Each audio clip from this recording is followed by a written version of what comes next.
Welcome to this explainer. Okay, today we're tearing down the invisible architecture of your everyday life. Have you ever had this nagging suspicion that the educational system has somehow obscured the true nature of money? I mean, think about it. You earn it, you spend it, you stress out about it constantly.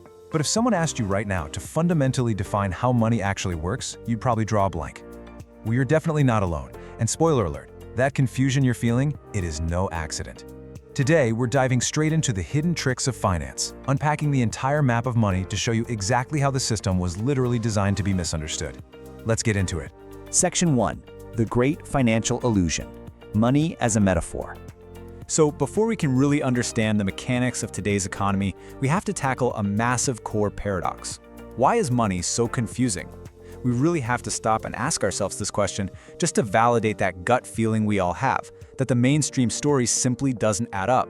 We go to school, we get jobs, we earn our paychecks, and yet the actual fundamental mechanics of what that paycheck represents remain totally hidden behind this dense cloud of economic jargon. Why do we practically need a degree in economics to understand the very tool we use to survive every single day? Well, because keeping the system incredibly complex keeps it functioning without scrutiny. If everyone fully grasped how value is engineered, the whole illusion would shatter. To make sense of this, try thinking about money not as physical gold or paper, but just as a unit of measurement, kind of like a measuring ruler or a minute on a clock. Now imagine if someone secretly shrunk the inches on your ruler overnight. You wouldn't necessarily realize your house was getting smaller, right? You'd just be incredibly confused as to why your new couch suddenly doesn't fit through the front door. And this right here is exactly how the hidden tricks of finance operate. If the very unit of measurement is secretly altered, the foundation of everything you own and earn gets totally distorted without you even noticing. In the real world, we call this inflation. It takes more of those shrunk dollars to buy the exact same carton of eggs. The eggs didn't suddenly become more valuable. Your ruler just got shorter. Moving on to Section 2. Debunking the Barter Myth. From Yap Island to Mesopotamia. Okay, this is a fascinating piece of history. On the Micronesian island of Yap, the locals famously used these giant, immovable limestone discs as money. We're talking massive stones, some weighing several tons, which were obviously incredibly hard to transport.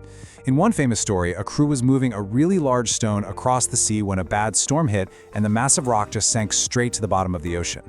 But here's the crazy part. The islanders still traded the ownership of that sunken stone. Everyone in the community knew it was down there, and they all just agreed on who owned it at any given time.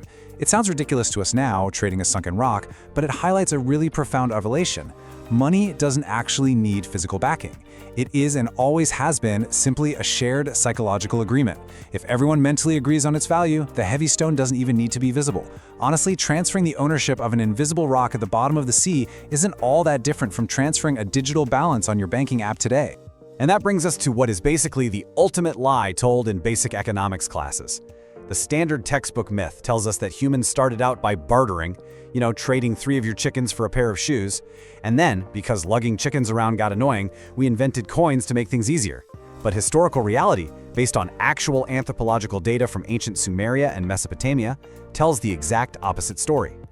Complex systems of debt, credit, and ledgers carved right into clay tablets existed thousands of years before physical coins were ever minted. People were just keeping running tallies of who owed what to whom.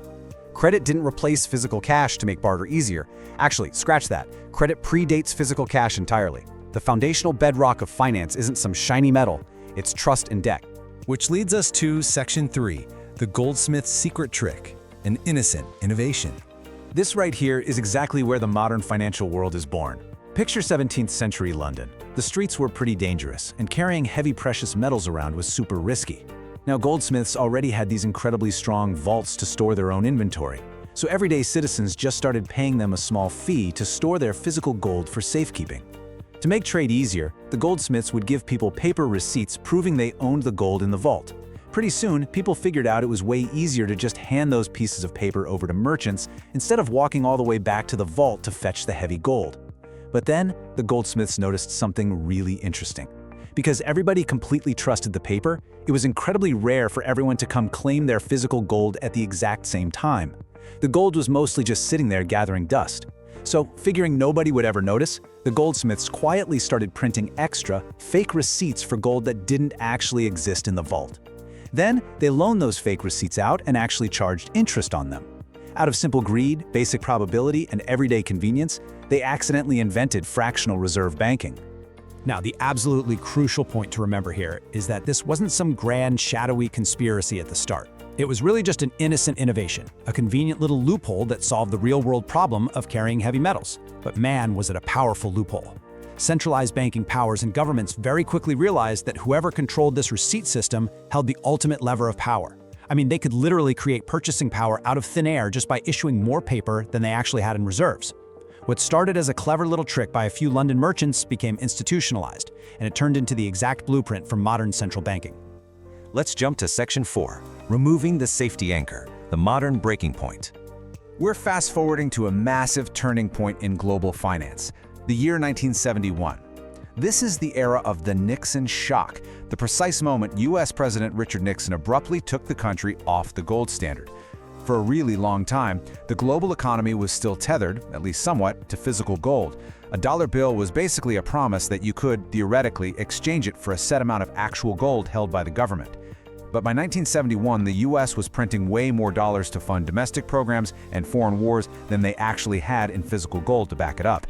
So when other countries started demanding their actual gold back, Nixon shocked the world by permanently severing that tie. That is the exact moment the rules of the entire global game changed.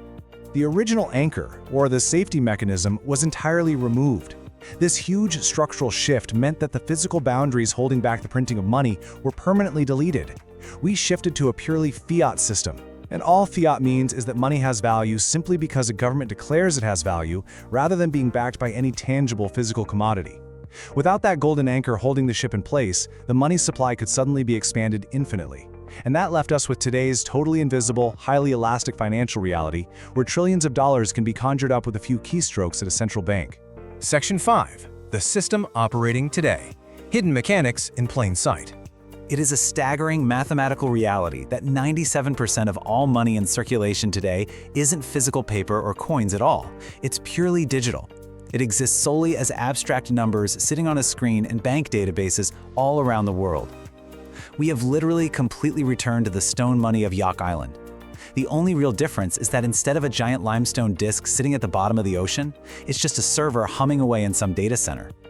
Our entire global economy, the very thing we trade our finite time and hard labor for, is resting entirely on that ancient shared psychological agreement. To truly grasp how this works in your everyday life, just imagine parking your car in a paid garage for safekeeping. You hand over the keys, they give you a receipt, and you go to work feeling totally secure knowing your asset is safely parked. But while you're at work, the garage owner takes your car and rents it out to someone else to drive around town, making a nice little profit for themselves. Modern banking does exactly this with your deposits. It's the mathematical trap of today's fractional reserve system. Your money isn't just sitting in a vault waiting for you. It's constantly being multiplied, lent out to other people to buy houses and cars, and leveraged over and over again by the financial institution.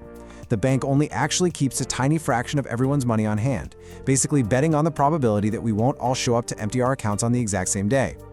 When you trace this entire journey back, the narrative of these hidden financial tricks becomes beautifully, or maybe terrifyingly, clear. We started with an ancient psychological agreement on Yap Island.